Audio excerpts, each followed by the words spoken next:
anniversary being celebrated right here today at Emporia State University for a couple of Hornet alums. Celebrating their right here where it all started at Emporia State. So congratulations to great leaders and great volunteers in our Northeast Kansas chapter. So please give them a big round of applause one more time.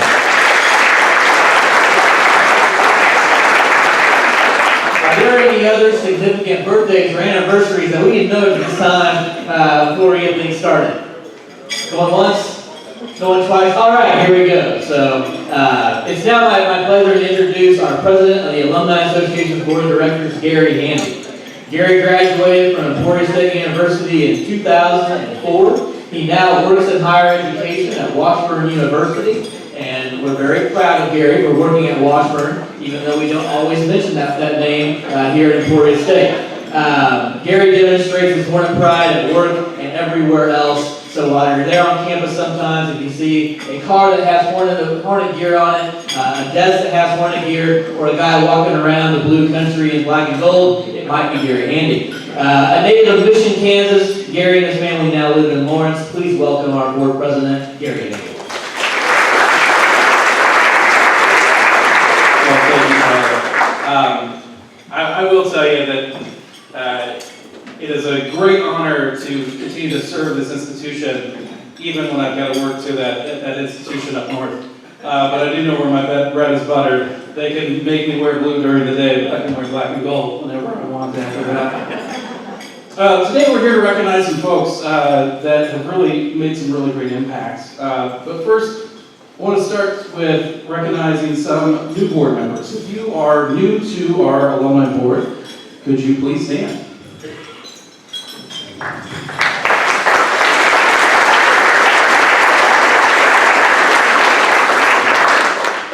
Also like to recognize all of our current board members, if they could please stand for me.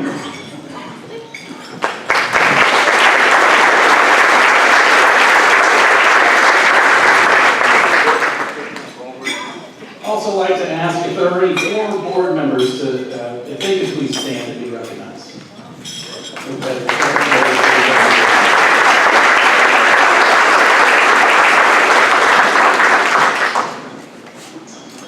Very good. Well, today we'll begin this afternoon by recognizing some of our alumni board members who have completed their terms of service on the board. These individuals serve a 3-year term and can serve up to 2 terms back-to-back. That does not mean they only can serve 2 terms for a lifetime, but there has to be at least a 24-hour period in between those 2 terms. And for their second term. Today we're going to recognize 2 folks. And that is Vicki Emery and Neil Roach. I'll start with some comments as it relates to Vicki, and Vicki couldn't be with us here today. Vicki served as 2 terms on the alumni board.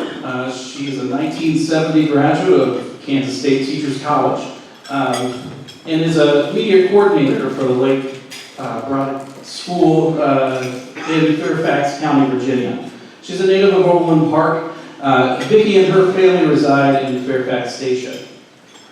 During her time as a student, she was active in Sci-Fi and UAC. She assisted in organizing events. She has assisted and will continue to assist in organizing some events in Washington, D.C. area, and has been dedicated to support Emporia State University from afar.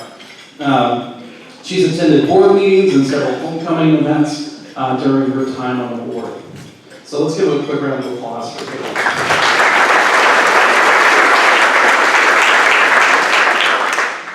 The other board member who is completing his term is Neil Roach. Neil Roach served 2 terms on the alumni board. He is a graduate from 1963 and 65 at Emporia State University. He's a retired lawyer and judge and lives in Lenexa. A native of Anthony, Kansas, Neil was actively involved as a student, as a member of Sigma Phi Epsilon fraternity. Okay, yes. There are a few of us out there. Blue Key, student government, and men's tennis. Neil's been a great supporter of Hornet Nation in the Kansas City region and helped in lots of events, fundraisers, service projects, and the Teacher Appreciation Program. Let's give Neil a round of applause as well.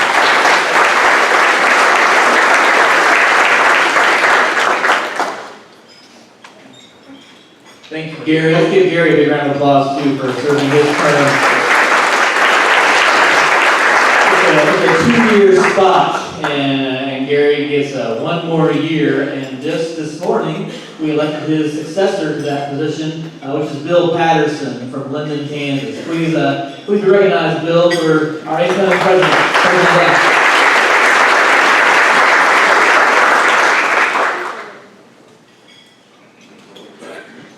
Well, it's certainly our pleasure to have great leadership here at Emporia State. We've been blessed with great leadership here at Emporia State throughout many, many years at the university, whether that was KSN, KSTC, EKSC, or Emporia State University. And that leadership tradition and strength of that leadership tradition continues in our 17th President, Allison Garrett. So please welcome President Garrett for some comments.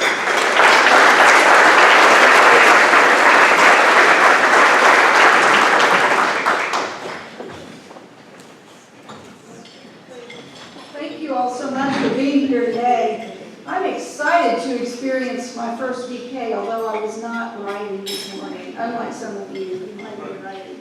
But I'm going down this afternoon to learn why it is called the dirty Kansas. So I'm excited to do that. I want to thank all of you in the room for your service to the university. I'm so impressed as I walk around the room and meet so many of you to learn about the different ways in which you serve and support this great university. I've seen some of you with 1 or 2 ribbons on your badges, and I think I saw someone with about 15 on the badge. I'm not sure what all those were or whether he made them at home, but it was a delight to see so many people who are so committed to the support of Emporia State University. And congratulations to those who are winning the service citations this afternoon. We are so proud of you and delighted that we can honor you for your service to the university. I want to take just a couple of minutes to give you some updates about your university. And those of you who were in the Alumni Board meeting heard some of this morning, but repetition can be good, and I'll keep it brief. And we have some great news to share about wonderful things that are happening at the university. Let me just highlight a couple of academic programs, but there are so many that I could highlight because we truly have award-winning programs across every area of the university. I want to mention just a few students. We have a young man who is a nursing student at Emporia State. His name is Adam Tedden. And Adam was, about 2 months ago, elected as the president of the National Student Nurses Association. That is a group of 60,000 college student nurses from all over the United States. And we have a great nursing program, as I'm sure you know. So we're very proud of the nursing program and proud of Adam. We have another young man named Chris Alderman. And Chris recently received the Boe Award, BOE, for his research on melanoma and microRNA, and the rest of it is way over my head. But the Boe Award was an award given by the Great Plains Honors Council. The Great Plains Honors Council is a group of honors colleges from a 6-state region, and one of our undergraduate students won the Boe Award for his research. In fact, he did such a marvelous job presenting his research that other honors deans were going up to our own Gary Wyatt and saying, well, it's really not fair that you brought someone who was ready to defend his dissertation.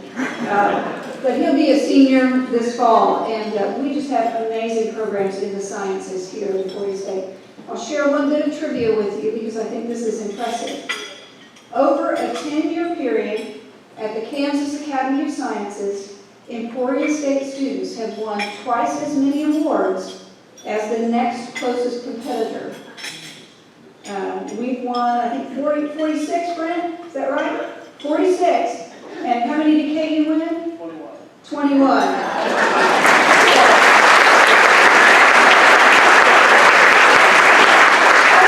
don't know whether KU knows that we're in competition here, but we have amazing academic programs across every area of the university, and we're so proud of our faculty and staff who support our students. We also just finished a terrific year in athletics. The winningest football season ever for the Hornets.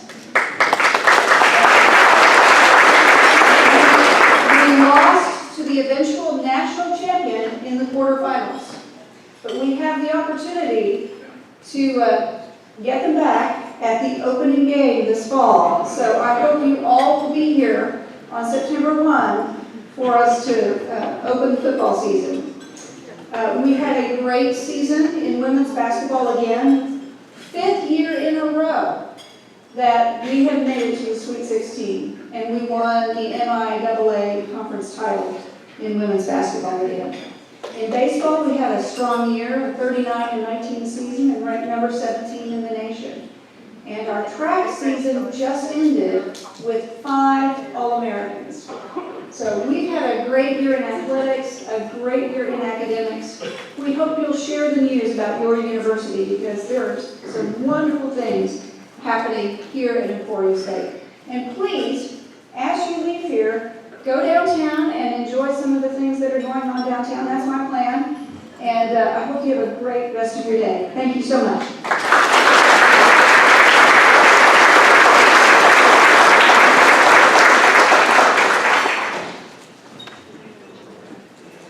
Thank you, President Garrett. As you can tell, we've got a very energetic president once again that's going to lead us to even more of those accomplishments. And some of those were highlighted in a recent report called Excellence in Action. So as you leave today to go downtown and enjoy Emporia and see what else is going on in the community, pick up one of those Excellence in Action reports. Short report, takes less than a minute to probably read, but some of those bullet points that President Garrett just mentioned are contained in that report, and I think you'll just be amazed at the quality of Emporia State University and the accomplishments that this place has on an annual basis.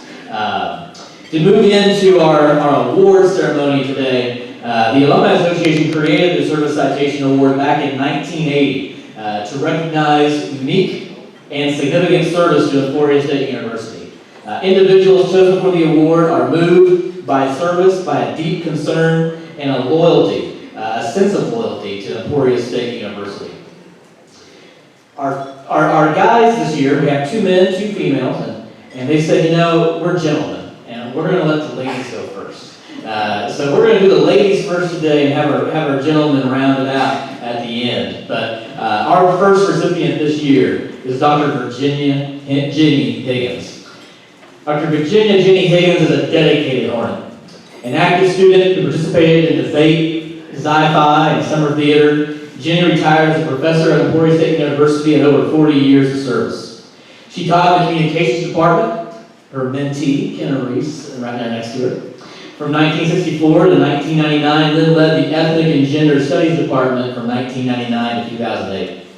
Ginny earned the Ruth Schillinger Award in 1999 and twice had the College of Liberal Arts and Science Service Award, one of which was to honor her efforts to bring the national name project, the AIDS Quilt, to ESU in 1999, an effort she spearheaded and chaired.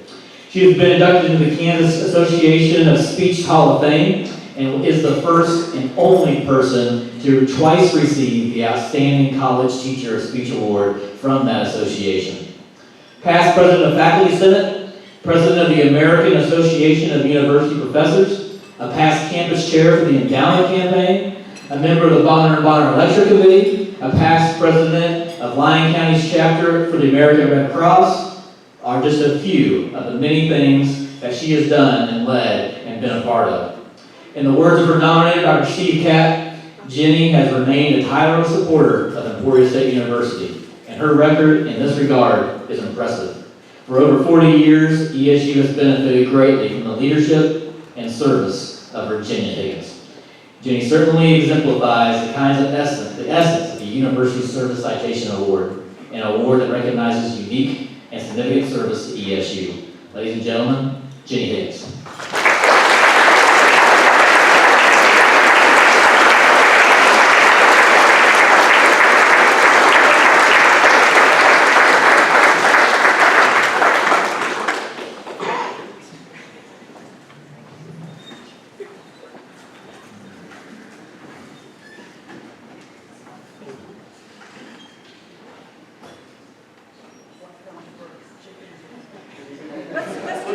Let's do the egg first.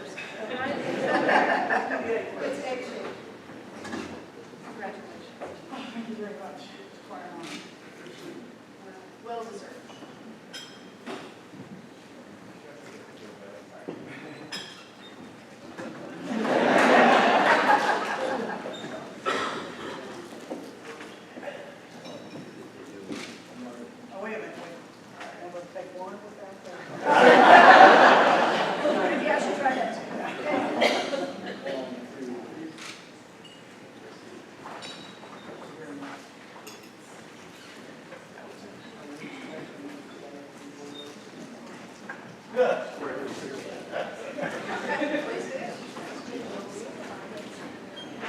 Well, I have a few words to say.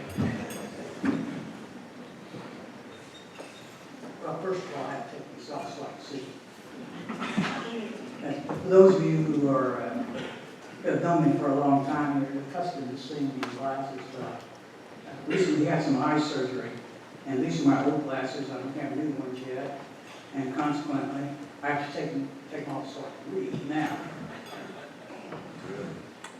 The downfall of that is, once they're off, I can't see a bird out there in the audience. So, if you want to say hi to me and haven't already done that, please come to me because I'm not going to come to you because I'm not seeing you. Okay? All right. I want to thank Alumni Relations for sponsoring these citation awards. This program's been going on for about 36 years, and it's honored dozens and dozens of persons for their service to the university and to their communities. And I'm really proud to be associated with so many previous recipients. I'm glad to see some of you here today. And I want to acknowledge the other three members of this 2016 class, Dr. Lauren Pennington, Mrs. Marion Stuart, and Mr. John Spatney. And congratulations to each of you three. And in particular, I want to express my gratitude to Tyler Curtis, the Executive Director of Alumni Relations, and to Lori Pittman, who is the Administrative Officer for the Alumni Relations. Lori answered many of the questions that I had and kept me apprised as to what was going to happen today. I also want to thank Steve Catt, who nominated me for this award. I was Steve's department chair for some years, and then we flipped roles, and he was my department chair for a good many years. Steve's not here today, although he sent me a very sweet note. He is in a distant state visiting his family. My suspicion is his absence also has something to do with the recent Indianapolis 500. So those of you who know Steve know that he and his family have had tickets to this event for years, and I suspect that missing the Indianapolis 500 would be, something akin to maybe the 7 deadly sins. I would like all of you to meet my family and my guests who are here today. This won't take very long. But meet my sister, Marianne Bogard, who is from Kansas City, Kansas. Marianne, would you wave and stand? My niece, Melinda Luthi, and her husband, Steve, from Shawnee.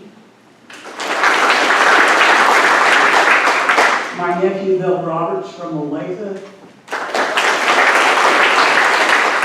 My best friend and companion, Nancy Goddard, from Topeka. And my pastor from Topeka, Reverend Paul White. I think the last time I had the honor of addressing an assembly of university folks was when I did the eulogy for the late John Wayne.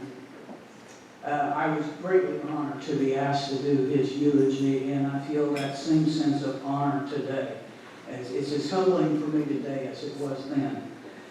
Well, you've been reading the program, much of what I did. You know who, and you know the what, mostly. But you might wonder sometimes about the why, and I'd like to just take a couple of minutes to explain the why the best that I can. There's a couple of things that happened during my tenure at Emporia State that really helped to shed some light upon what my thoughts were and what my motivation was and so on. And the first goes back, I suppose, to many years when the foundation was known as the Endowment Association, and I agreed, foolish person that I was, to chair the campus portion of a 5-year capital campaign. And I hadn't done anything like this before, and I tried to think about, now, how can I reach as many university people as I can? And of course, there were going to be a lot of announcements, and there would be printed material distributed and so on. I was aware that there were a good number of our employees on campus who have Hispanic nature. And so I had the printed material printed also in Spanish as well as English. One of our housekeepers was a Hispanic lady who worked over in the dormitories. And she called me to say thank you. And she gave us a $5 a month pledge for the remainder of the campaign. And to a lot of folks, that $5 probably doesn't seem like very much, but to me it's the most memorable of all the donations that were given.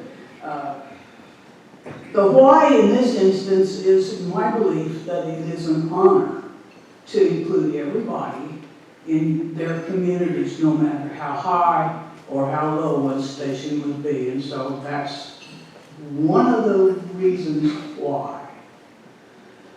The second has already been alluded to, and that was the bringing of, in the year 2000, of the NAMES Project quilt, sometimes known as the National AIDS Quilt, and oftentimes just called the quilt. When I say that we brought the quilt to Emporia, understand that we only brought a very small portion of the quilt to Emporia. The quilt was so large even back in 2000 that it was impossible to display it all at one time. I don't know how many of you might have been here when the quilt was displayed, but it was displayed in this lecture hall. In Webb Lecture Hall, it filled the hall.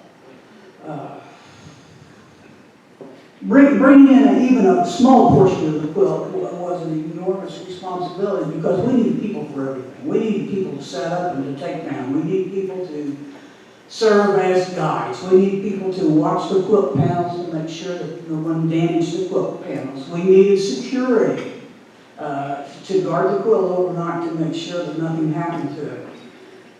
We needed runners to take care of needs that would occur spontaneously during the 2-day display. And we needed people to check in volunteers as they showed up for their shifts. Now, nearly all of our volunteers were Emporia State students.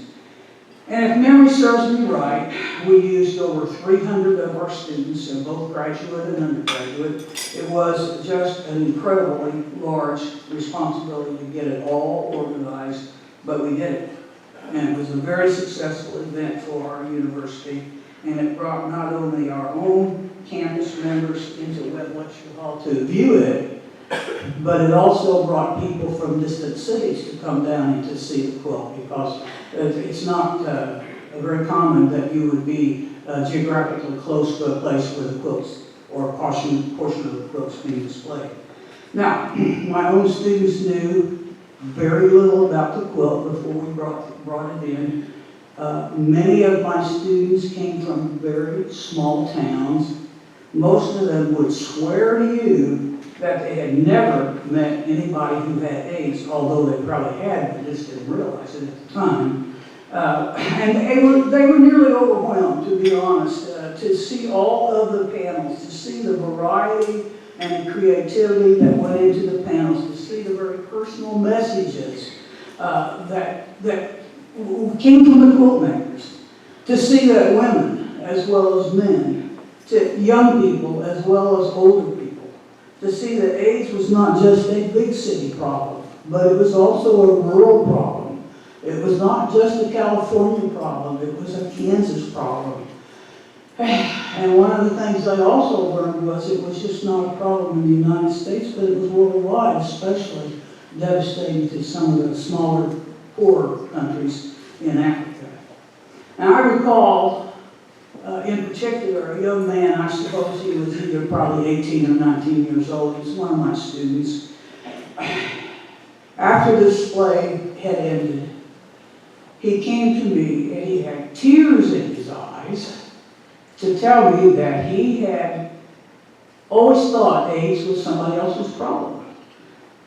He thought it didn't affect him, it didn't affect his hometown in western Kansas. But now he understood that it was everyone's problem and it deserved all of our efforts to help bring them under control. So, in this second example of why in the quilt is that it comes down to trying to educate our students and the other members of our community and let our students experience the inner satisfaction of themselves and their giving of service to others.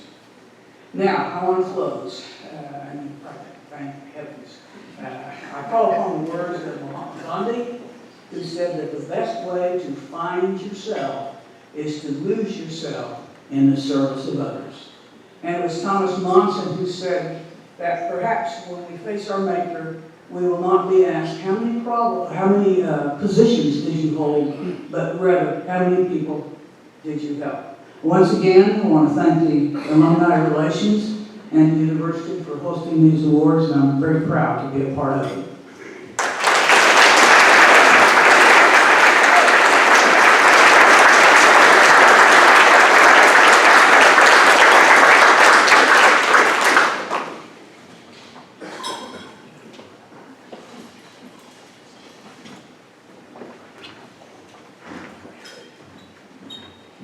So last night, the new board members and I ventured down south to Olby to visit one of those ESU traditions, the Chicken House. And we saw Glenn and Carol Strickland.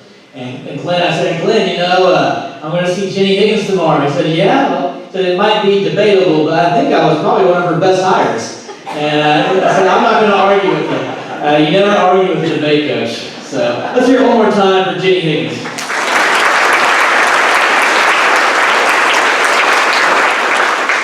Our second recipient today is Marion Stuart. Marion Stuart's a hornet through and through. It almost seems that she was destined to have a lifelong relationship with Emporia State University. Born and raised in Emporia, Marion grew up on this campus, attending elementary school here as a youngster. As a student at KSTC, Marion was an active member of Alpha Sigma Alpha sorority. Following graduation, Marion taught school while her husband Chuck, who was also a dedicated hornet, pursued a career in educational administration.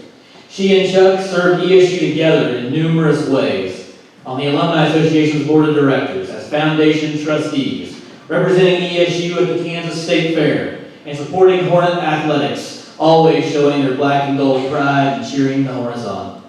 Chuck and Marion established the Stuart Scholarship for graduates of Clay Center, Wakefield, and Perry Lecompton students attending ESU and were charter members of the university's Kellogg Society, a group of donors who have established a planned gift to the university. Vern Swanson, who was here, her nominator, commented that as much as Marion supported Emporia State University, she's also done the same for Clay Center and every other community that she's been associated with. As an example, Marion is one of the founding members of the Clay County Hospital Foundation and has been a lifetime member of its board of directors. Ladies and gentlemen, please welcome Marion Stewart.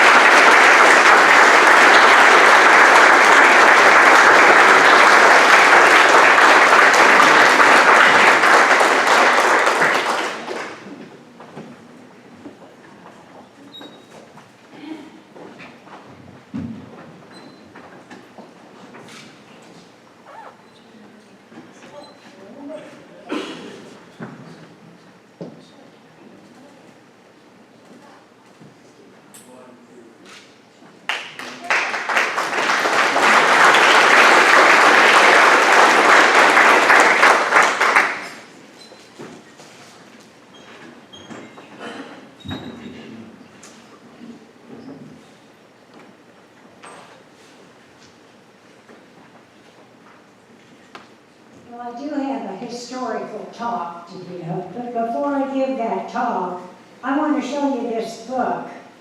It's called The Jayhawker Book by Emma Humble.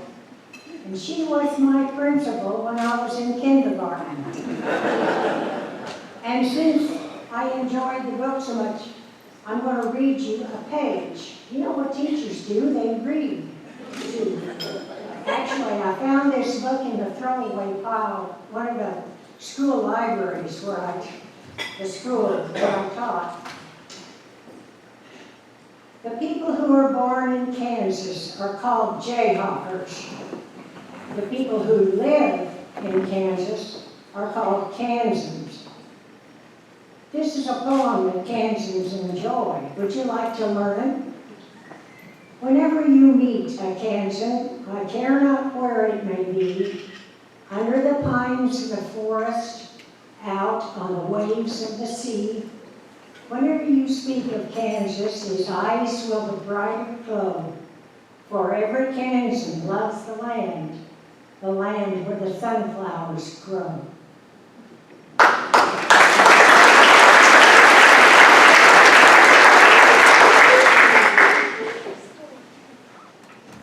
What do you do when you get a phone call that tells you've been chosen to get a volunteer citation?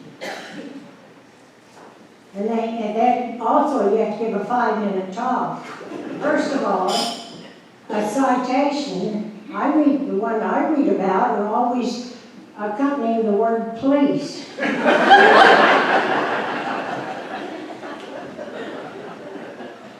And then you go to the dictionary after you get the phone call and check on that word citation. I felt better after that. It seems to me that I should be saying good things about ESU, and I will. I tried the best I could do to figure out how many semesters I went to school on this campus. The best I can figure out is 20 to 25 semesters. And that includes a lot of summer school time that I called semesters, because I attended grade school, high school, and college on this campus. It was great to have something to do in the summertime, even if it was going to school. Grades K through 6 cost $1 a summer. That's pretty cheap babysitter. I started kindergarten on this campus at what was called the laboratory school. We called it the lab school. It was a building north of the music hall. Miss Gerald was our teacher. And I have a picture of my classmates, but of course I couldn't find it. It was a picture of Carol Drum, Jewel Lee James, Mary Jean Gladfelder, Marjorie Cudney, Noreen Matthews, Fritz Pyle, Jack Atherton, and me, and a couple of others whose names I couldn't recall. The people I just named were friends who even attended college with me. Back to kindergarten. Springtime arrived and we got to dance the maypole. The pole was set up in a grassy area between the lab building and the east side of the Circle Drive. There were strips of pink and blue ribbons attached to the top of the pole, and we each hung onto a ribbon and danced around the pole. We had to practice several times to get it right, but we finally did, and on that special day, we had quite a crowd, and I suppose our parents made up most of the crowd. No doubt the student teachers helped us a lot. One day the teacher took all of us to the powerhouse, and I don't know if that's the right word or not. Anyway, at the powerhouse, someone had brought a crocodile, a real live crocodile. The crocodile was in a fenced-in area inside the building on the main floor. The crocodile was a little larger than we were tall, but it was so exciting to see a real crocodile. I went to another school here in Emporia for first, second, and third grades, and I was so glad when my parents moved to a home on Market Street, and my mom enrolled me in a lab school so I could be with my friends again. Grades 4, 5, and 6 were fun. There were usually student teachers in our classes, and that was good. Generally, the number was from 1 to 4 college students. Now, we had to move from class to we had to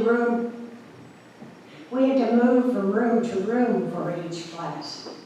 Each teacher had their own specialty, like Miss Borman she was our science teacher. She kept us plenty busy. One time that she was telling us that we should brush our teeth each morning, she asked, "Is there anyone here who has not brushed their teeth this morning?" And my hand went up immediately. Oops. She used some kind of a gadget and scraped off something from my front teeth. Put the scraping on a little piece of glass, and then the class looked at it through the microscope.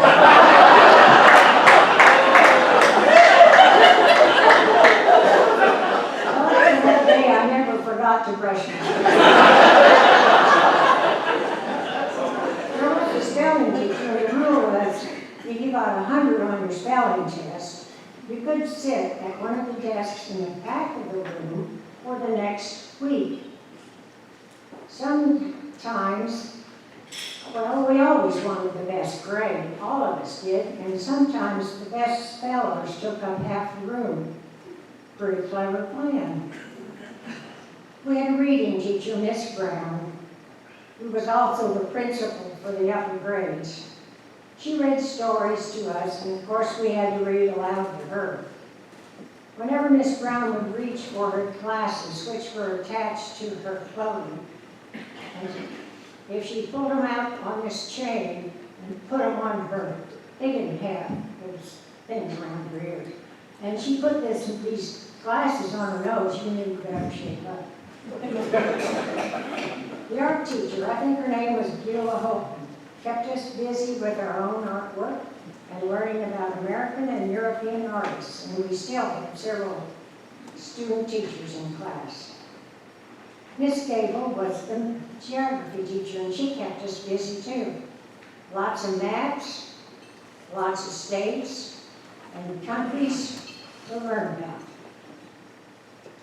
We thought we had a great gym teacher. His name was Gus Fish. Can you imagine it? You may have heard of him. At one time, he was a college basketball coach. We did not get to go swimming many times. No, back up. We did get to go swimming many times during a semester. Boys and girls did not swim at the same time. The girls had to wear swimsuits that were furnished by the college, and the most uncomfortable suits because they were made out of wool fabric. The girls found out that the boys didn't have to wear swimsuits when they went swimming, and we didn't think that was fair, but the rules didn't change. Miss Franz was the history teacher, and she made it interesting. We learned about our country, about knights and castles and wars. She talked so much about Egypt and the pyramids, I thought she'd probably been there. I really enjoyed the trip to Egypt when I got to make a trip to Egypt 60 years later. We may not have been great singers, but Miss Schwartz's music class we thought was special too. Along with learning to read music, singing lots of songs, we listened to orchestra music from a record on the Victrola. I will not explain that. One of the student teachers in our music class was a guy. It's okay to say guy. Let's see.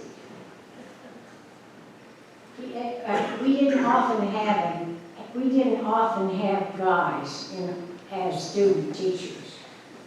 He told us he was going to Berlin, Germany, to run in the Olympics, and that was in 1936. His name was Archie Sanramani, and he was a world-class runner. We learned that he ran in the final 1500s and came in 4. I have read that after he graduated from here, he did become a music teacher in California. In January of 45, all of a sudden, there were many guys on campus returning to school after serving their country for 2 years or more. One of my sorority sisters introduced me to a guy whose name was Chuck Stuart. The first thing he said to me was, "How'd you like to keep house for me the rest of your life?"